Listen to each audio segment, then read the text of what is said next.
This episode of the CyberWire is made possible in part by SpyCloud. Stolen data circulating on the criminal underground is fuel for data breaches, account takeover, ransomware attacks, and online fraud. Your biggest security risk might be a breach or malware infection outside of your control that leaks the data of your users. SpyCloud constantly recaptures and analyzes new data from the criminal underground, powering solutions that proactively protect over 2 billion employees and consumers worldwide.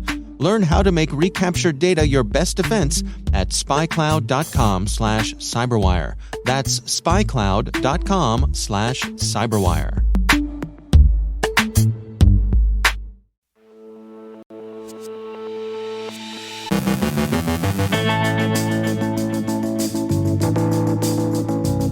Russian information operations surrounding the invasion of Ukraine, VMware patches vulnerabilities, F5 big IP vulnerabilities are undergoing active exploitation, the Texas Department of Insurance clarifies facts surrounding its data incident, Robert M. Lee from Dragos is heading to Davos to talk ICS, Rick Howard speaks with author Chase Cunningham on his book Cyber Warfare, Truth, Tactics, and Strategies, and Robo-calling the Kremlin.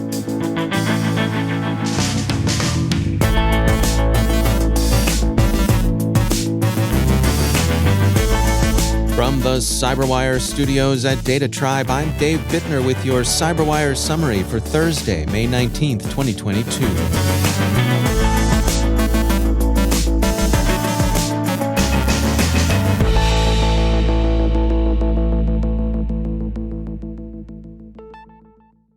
Mandiant this morning published an overview of the Russian information operations it's tracked during the run-up to Russia's war against Ukraine, through the actual invasion and continuing until now.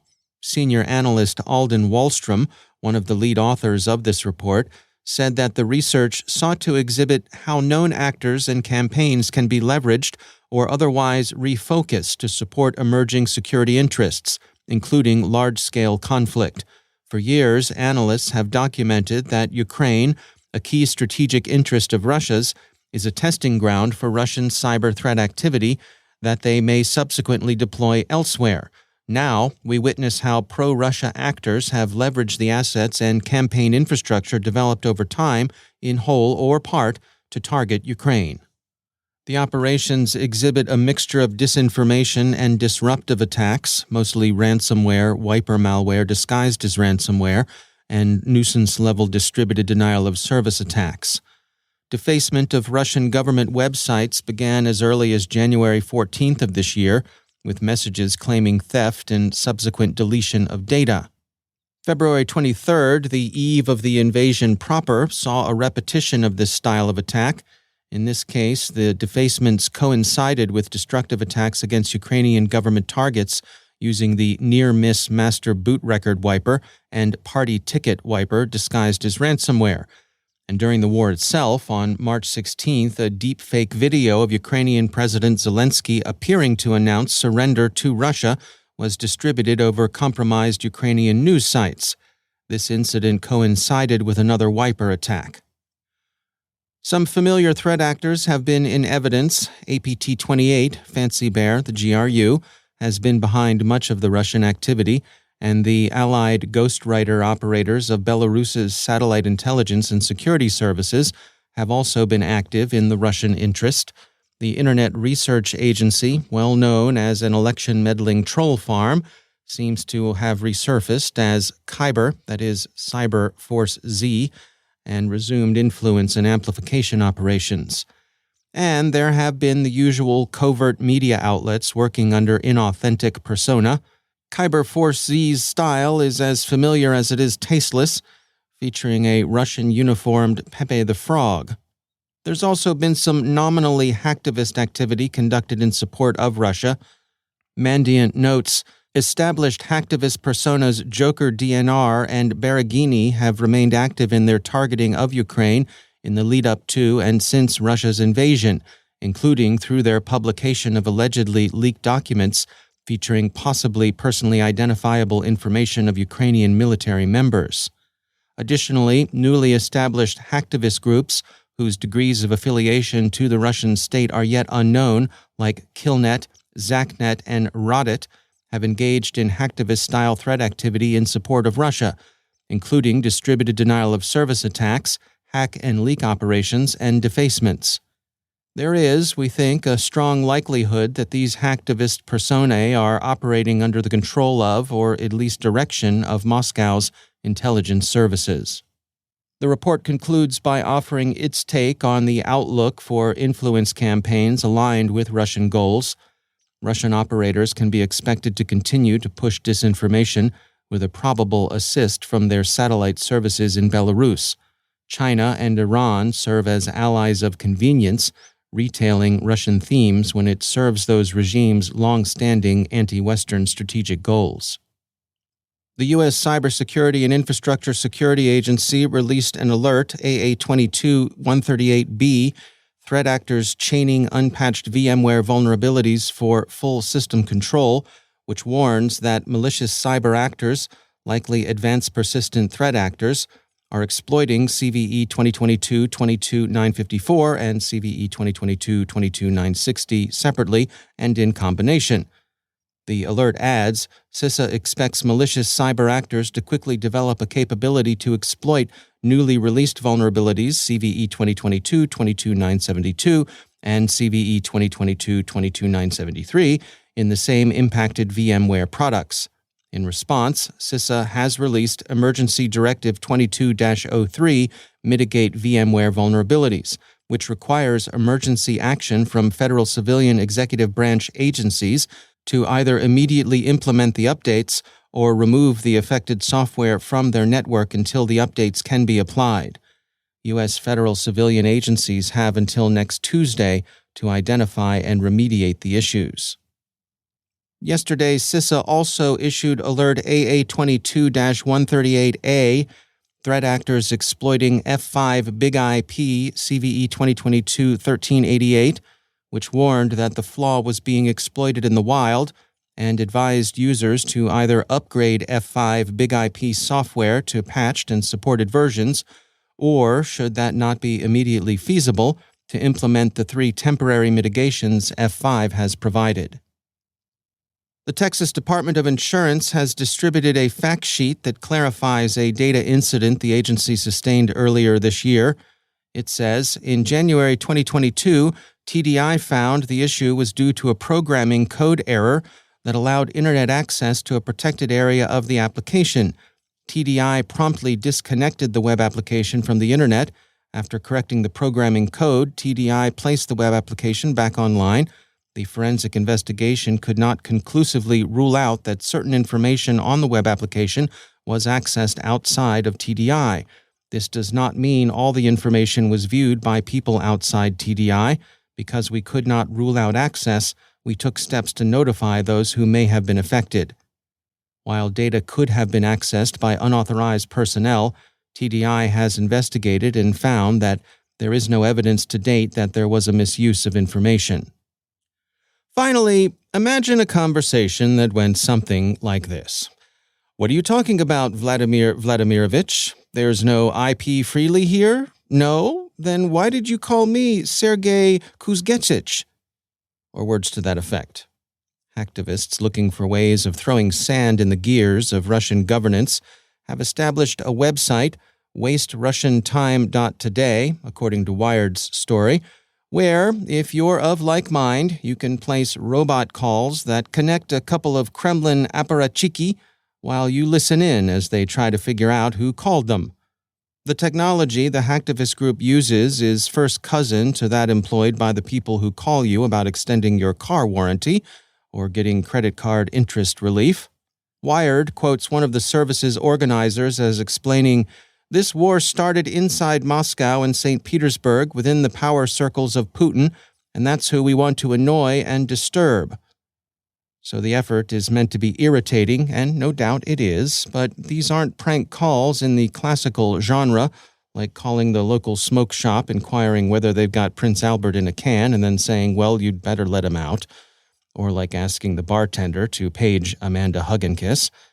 The organizers decided against facilitating such direct interaction, which they deemed too dangerous to the participants who might inadvertently reveal their identity or location. What they did instead was to set up a program that would initiate a voice over IP call, automatically dialing 40 of the leaked Kremlin phone numbers and merging the user into a three-way call with the first two Russian officials' phones that connect.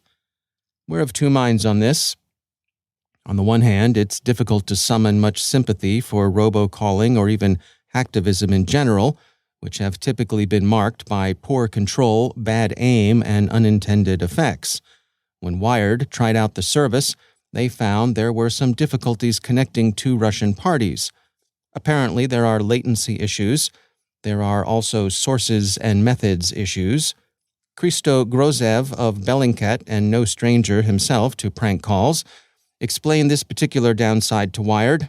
He said, "Whenever something like this becomes public, the whole department changes their numbers, and that's not good for investigations, including journalistic investigations." On the other hand, it's difficult not to appreciate what this group is doing, at least as conceptual art. So, for your consideration, a thought experiment. What if the prank calls weren't placed by various outraged randos, but by, say, U.S. Cyber Command, known to many as a pretty low-latency outfit? We're fairly sure there must be some Title X authority for ordering 24 anchovy pizzas for delivery to the Russian president's office. If that is, you can still get a pizza in Moscow.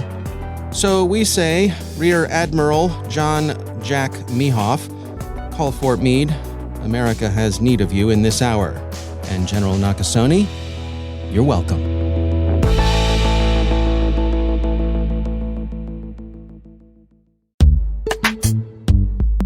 And now, a word from our sponsor, Dragos. PipeDream, the seventh known ICS-specific malware, is a new modular ICS attack framework that could disrupt, degrade, and possibly even destroy industrial environments. Developed by the recently identified threat group Chernovite, PipeDream can manipulate a wide variety of programmable logic controllers and industrial software. It can also execute attacks against the ubiquitous industrial technologies CodeSys, Modbus, and OPC UA. Together, a significant percentage of industrial assets worldwide are vulnerable to PipeDream. Dragos assesses with high confidence that PipeDream has not yet been employed in the wild for destructive effects, which is a rare opportunity for organizations to prepare their defenses. Read Dragos' complete analysis on Chernovite and the PipeDream malware and get actionable guidance on what you can do to mitigate risk from cyber attack. To download, go to dragos.com/pipedream-whitepaper. That's dragos.com/pipedream-whitepaper, and we thank Dragos for sponsoring our show.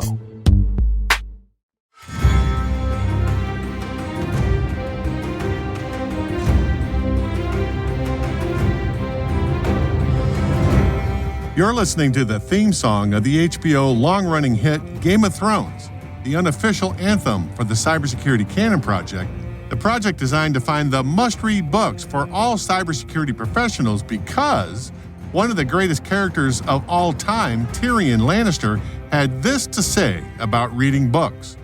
Why'd you read so much? Well, my brother has his sword, and I have my mind, and a mind needs books like a sword needs a whetstone. That's why I read so much Jon Snow. Which means it's Cybersecurity Canon Week here at the CyberWire, where we are interviewing all the Canon Hall of Fame inductee authors for the 2022 season. I'm Rick Howard, the Chief Security Officer, Chief Analyst, and Senior Fellow at the CyberWire, and today's book is called Cyber Warfare, Truth, Tactics, and Strategies by Dr. Chase Cunningham. Enjoy. I'm joined today by Dr. Chase Cunningham, the Chief Strategy Officer for Aircom Software. Congratulations on your selection to the Cybersecurity Canon Hall of Fame, and thanks for coming on the show. Hey, thanks for having me. I was very pleasantly surprised to notice that somebody read my book, much less that it made it into a Hall of Fame. So more than your mom read it, so that's good to know. Yeah, all right. So you're no stranger to the Cybersecurity Canon Project. Your graphic novels, The Sinja, Volume 1, and Code of the Sinja, Volume 2, were selected as candidates back in 2017 when they came out. And they are still great introductory books for children of all ages. The ideas in this book, Cyber Warfare, Truth, Tactics, and Strategies, published in 2020, is a much broader concept. So why'd you write it?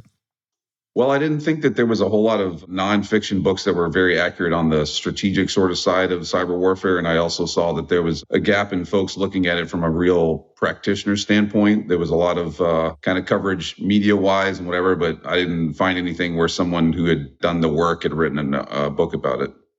So you mentioned like strategically defending at the edge. Is that what you were talking about? You call it Edge and Entity Security, EES. Is that what we're talking about here?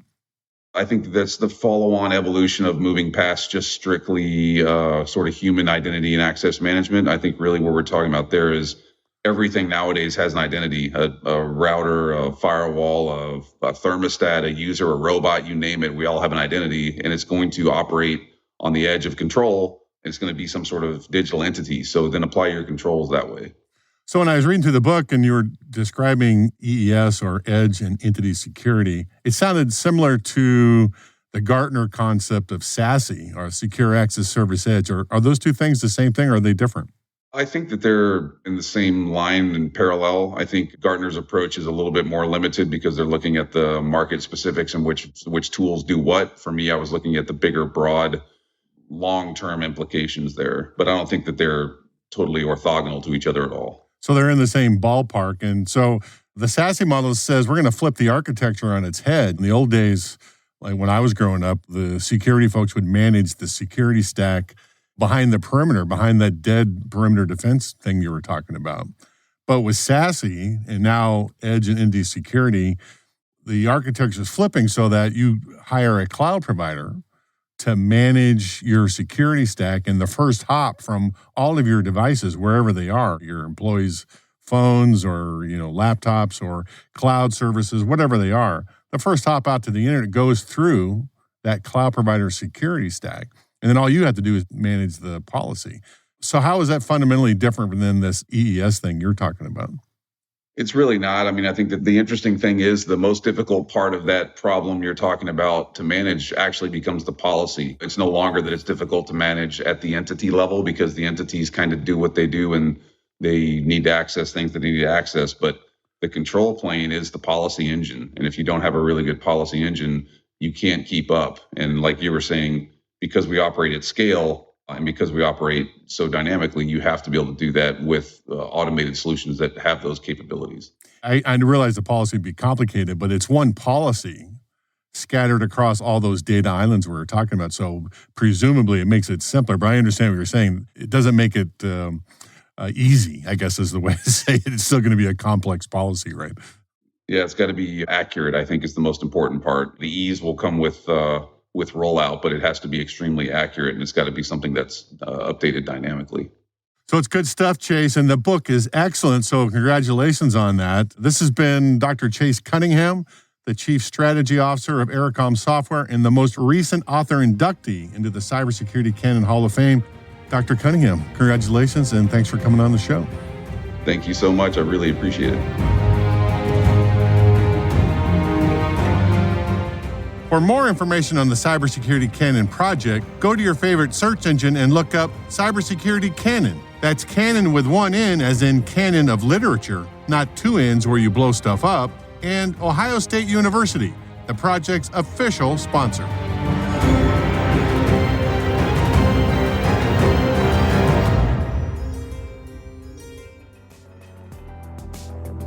If you like what you hear and want to hear the full interview, subscribe to CyberWire Pro today to get access to the latest episodes of CSO Perspectives, plus much more.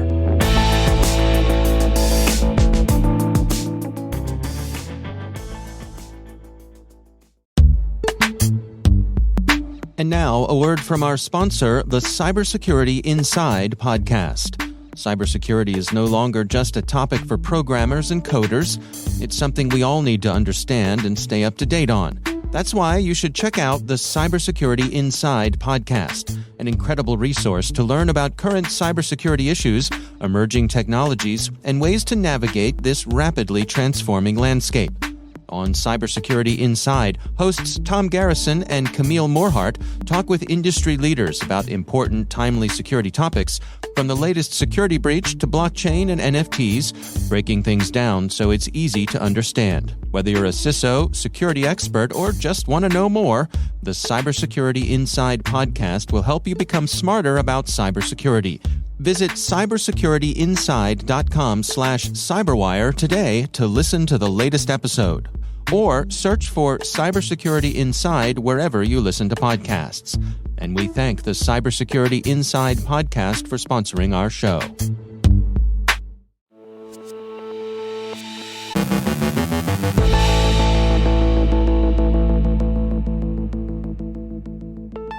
And joining me once again is Robert M. Lee. He is the CEO at Dragos. Rob, I noticed that you have an interesting event coming up on your calendar here towards the end of May. You're taking a trip to Switzerland for a presentation. What's going on here?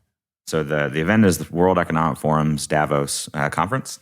And so for a couple of years now, I've been on the World Economic Forum in their electricity subcommittee and oil and gas subcommittees, kind of evangelizing and talking about OT security and kind of helping those conversations. Luckily, those committees are made up of CSOs of other large infrastructure companies, and they're like super on top of it. So it's been very, very good interactions.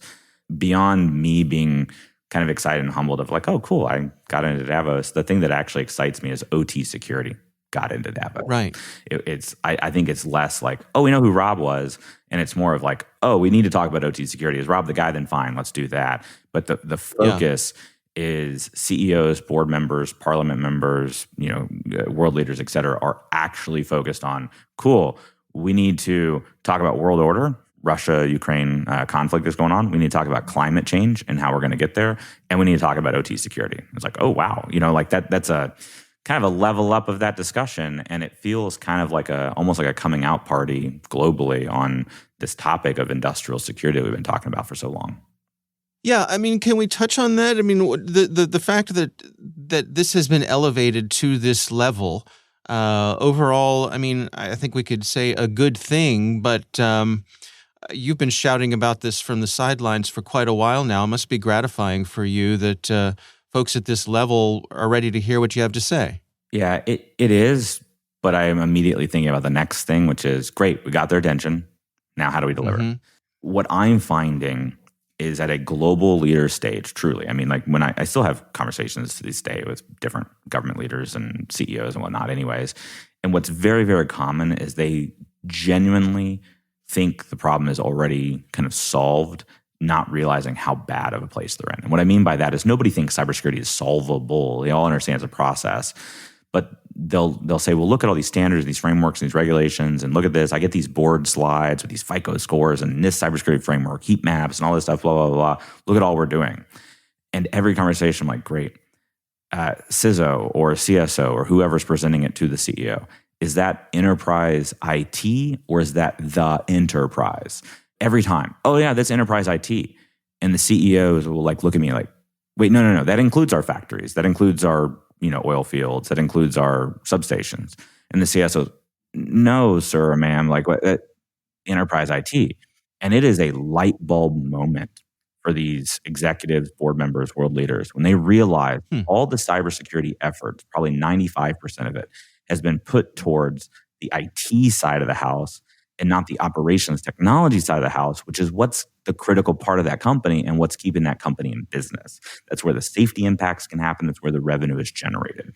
And for a CEO to realize that they're spending 10 times the amount of money on the website than they are the gas turbine is insane. But there's so many executives that are intimate on their business, and there's a lot of CSOs I meet that are not. I meet a lot of CSOs that are wonderful, especially in the sectors we work, but you will find a lot of CSOs that are like, well, here's the playbook to run, or here's the new cybersecurity framework, or here's what we're going to do. And they're not really in tune with what the business is trying to accomplish. And so the big risk is that the CEOs get better educated on the OT problem and risk than their security staff. And then you're going to lose trust, and you're going to see a flip in how those businesses handle that. And you don't want that. You want the internal experts to be the voice to the executives. You want the internal experts to be the people they turn to, not government vendors or standards bodies. But I think that's the risk. But the opportunity is, with an understanding of what hasn't been getting done, the security staff who are plugged in have an amazing opportunity to talk about where they need resourcing and what they're trying to accomplish, and to not platinum and gold code it, but to get down to the couple things, like the 5 critical things that you'd have to do inside of industrial operations environments. So we can really see an up-leveling of security globally, but it's going to require real candid conversations and no finger pointing.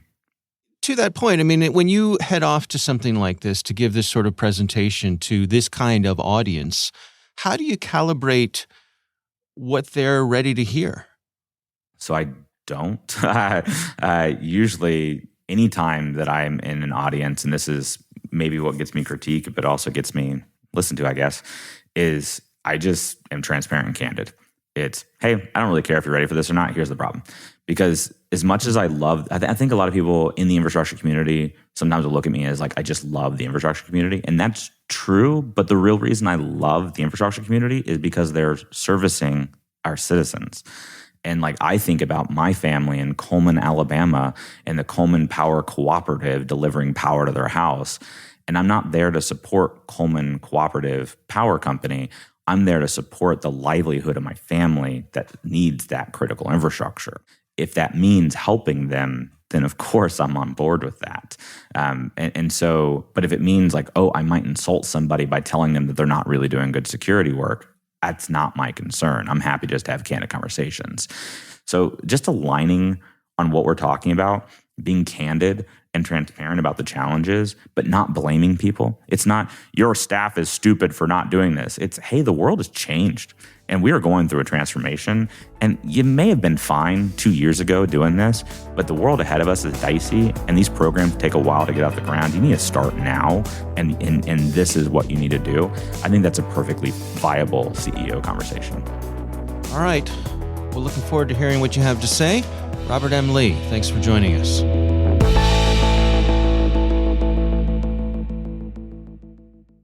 Thanks to all of our sponsors for making the CyberWire possible, especially our supporting sponsor, CyberReason. Ransomware shouldn't feel inevitable. You should feel invincible. CyberReason is undefeated against ransomware with the only predictive ransomware protection available. It's the ultimate defense against ransomware. Visit cyberreason.com to learn more. Thank you also to our friends at RSA Conference, where the world talks security. Through global events and year-round content, RSAC connects you to cybersecurity leaders and cutting-edge ideas for a safer, more secure future. Learn more at rsaconference.com/cyberwire22.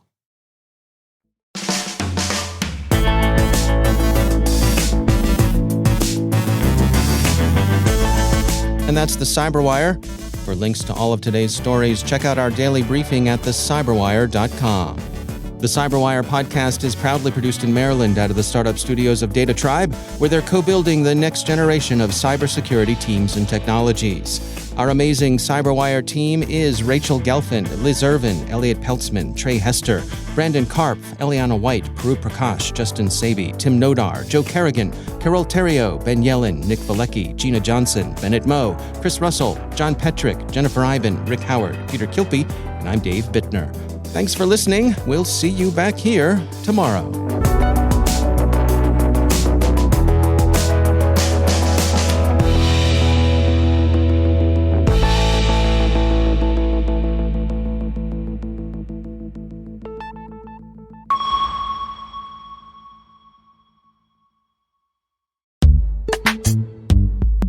And now, a word from our sponsor, CyberReason. They're out there, and they're coming for you.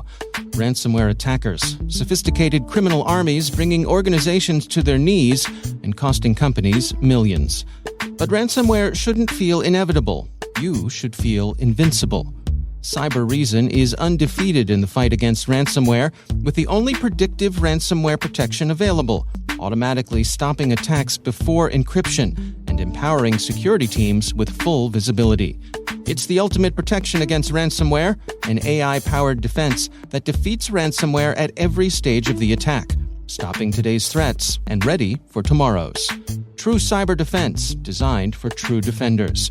Because ransomware won't define this era, those who defeat it will. Visit cyberreason.com to learn more. That's CYBEREASON.com. And we thank CyberReason for sponsoring our show.